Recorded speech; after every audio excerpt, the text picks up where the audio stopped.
Hello everybody, welcome back to the channel. My name's Nick, and in today's video I'm going to talk about 5 ways that you can provide more enrichment for your crested gecko. But before we get into that, what I want to do is I want you guys to help me name this holdback gecko here. So let me show him to you. This is a Super Dalmatian little baby that we produced here. We have a lot of really nice Super Dals coming out. This one, I haven't looked for pores. So like with some of my holdbacks, I know for a fact I'm gonna hold back whether they're male or female. I might not look at pores because I kind of like the surprise factor of it. But let me wait real quick. All right, so we're coming in at about 11 grams here. So in order to help will this into existence, let's just pretend it's a male. So give it some male names or pop some female names down there, or even some unisex names. It doesn't even matter to me. Let's just find a name that we all like and let's roll with it. All right, so the number one, well here, I guess I can count down. Maybe that's how this works. We'll count down. These are in order from like the top 5 best ways in a particular order. How about that? I'm making specific. Okay, the number 5 best way that you can provide enrichment for your crested gecko is more hides. And I think it's really, really important to give your crested geckos, or really any geckos for that point, as many hiding spots as possible. And the best way, in my opinion, to do that is cork tube. Some of this stuff, some big cork tube, and some of these tanks like this works really nice, and it covers a lot of ground. And if you look in here, this is pretty open, so the gecko can get in there and climb around. And maybe if you have 2 or 3 cork tubes going, that'd be really cool too. I buy bulk cork tube from Pangea. I think like, I don't even know the price anymore. I did a video on it where I actually unboxed it and everything, and it's really cool. So, which I'm gonna need more of it soon because I really want to give a lot more cork tube to a lot of my tanks, because I think that cork tube's a really good way of cluttering a tank in a sense, but it's still being open because they can climb through the cork tube. So it doesn't need to be a big open concept. It looks very closed, it looks very full and busy, but there's so much area for the crested geckos to climb in and out of. So cork tube, fantastic way to provide more enrichment for your crested gecko. The number 4 way to provide enrichment for your crested gecko is a larger tank. We raise our babies in 6-quart tubs, and then once they hit a certain weight, we upgrade them to 15 to 18 quart tubs, and then once they go from there, then we will move them to like a 66 quart tub. I'm in the process though of moving all my adults to 116 quart tubs, which works out to be like a 30-gallon tank essentially. And here's the thing with that, you can obviously, you know, shocker here, you can put more things in a bigger tank, right? So you can provide different types of terrain for them. You can provide different types of, this area is a ton of cork bark. This area is more open, but it's more viney. It's more climbing opportunities to help strengthen them and things like that.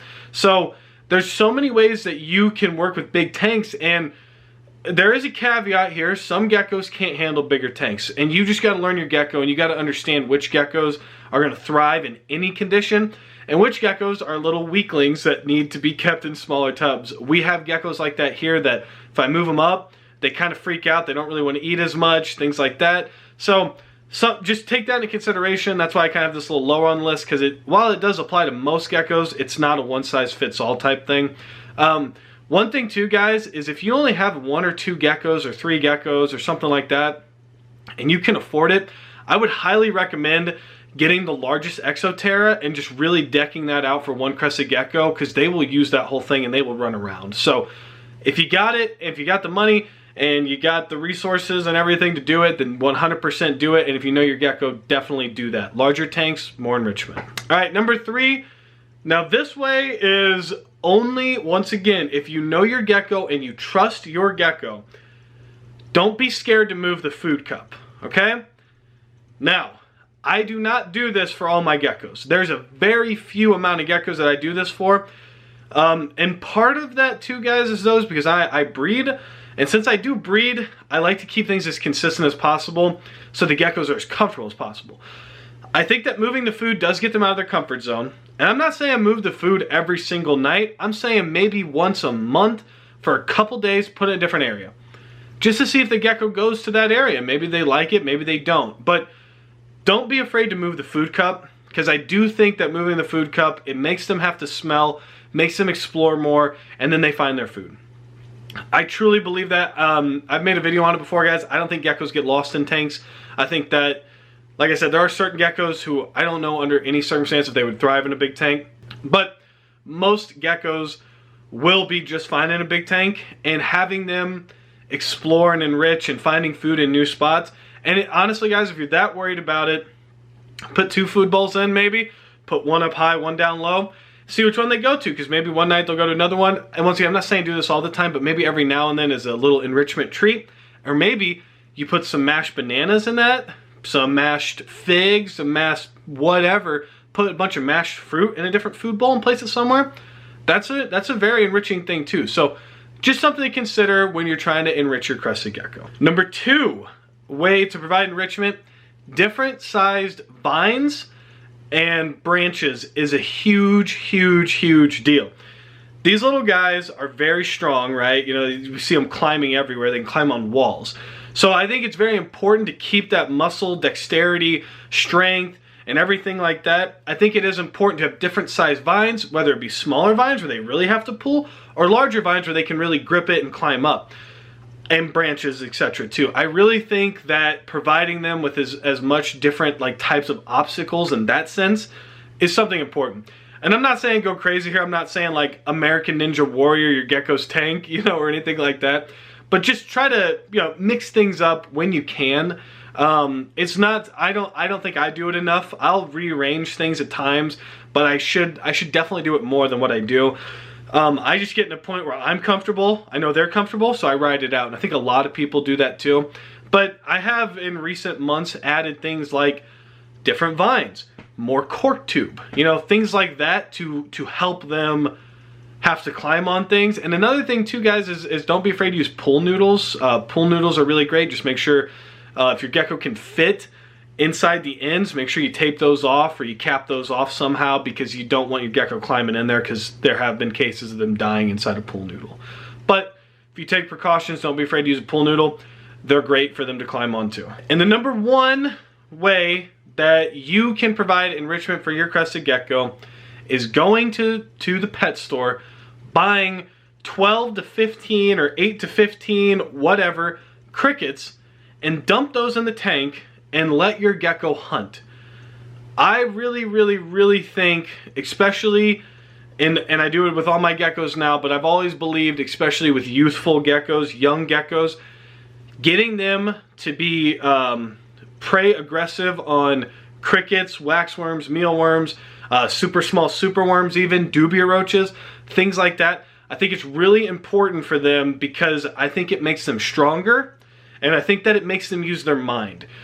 I think that that's the whole thing. When we as keepers try to provide enrichment, the number 1 thing that we're doing is we're trying to get their mind going. We're trying to make them think on how to do things, okay?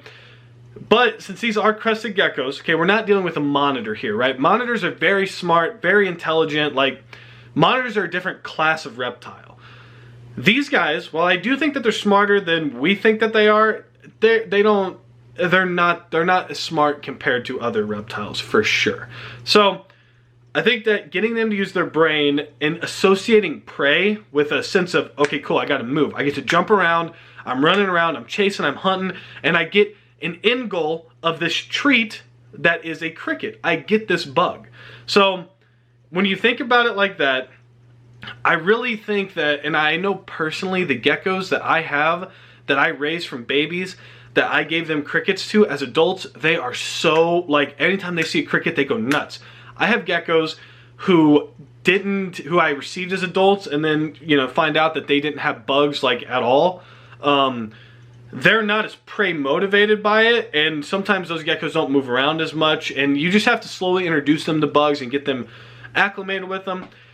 I personally will never remove my gecko to feed it in a bin. I think that that is a waste of time, and I don't think that that's the best thing for the gecko.